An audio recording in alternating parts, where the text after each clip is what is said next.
Hello, everyone. Today I'm explaining why policy loans are not a productive form of borrowing for governments.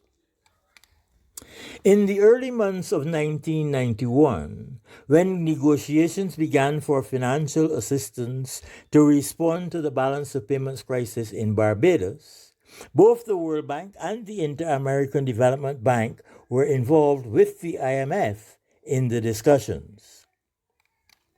Barbados had recently reached a level of per capita income above the cutoff point for World Bank loans, but there remained an amount of 40 million US dollars in finance that had been approved for school construction, which had not been disbursed.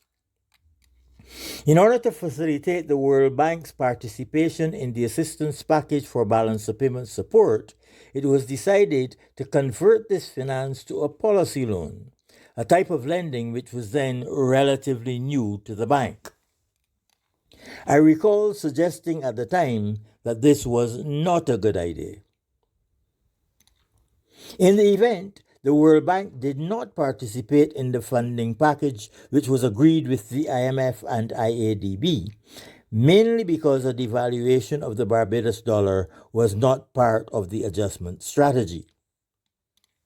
However, since that time, it has become commonplace for the IMF and development banks to offer policy loans in similar circumstances.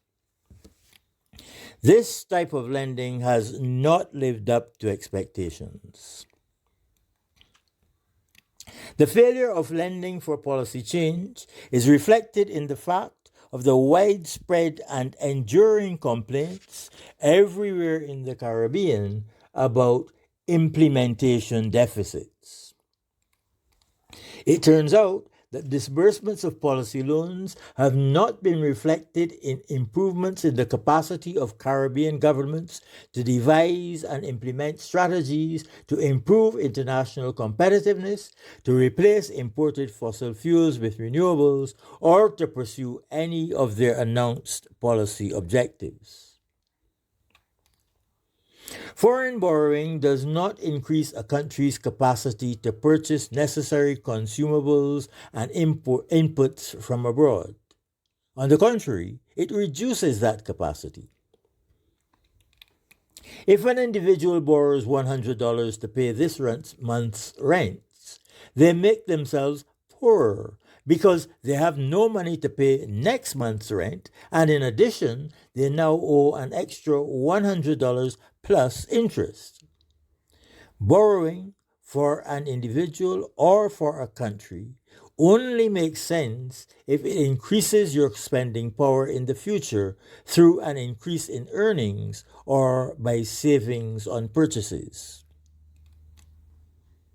The rationale for policy loans is that improved implementation of economic policies has the potential to make the country a more attractive destination for foreign investment. Such investment would increase the country's capacity to earn, as in the case of new hotel construction, or to save foreign currency, as for investment in renewable energy. However, in order to raise the national capacity to devise and implement better policies, you need to recruit and equip public servants with higher levels of expertise and experience, a process which involves an increase in recurrent expenditures, in contrast to a one-time project such as the building of a new hospital or rural access road. When the loan matures, the need for finance continues because the new staff still have to be paid their monthly salary.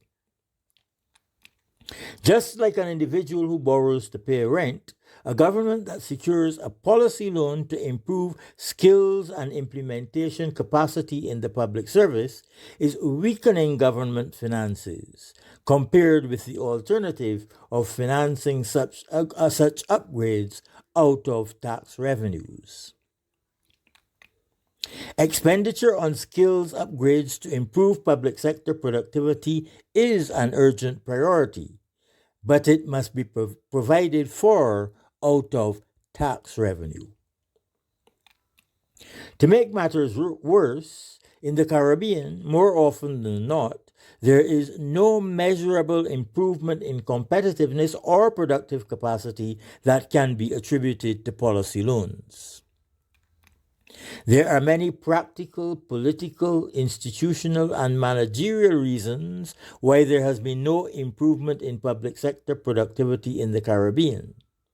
These are not problems that loan finance can solve.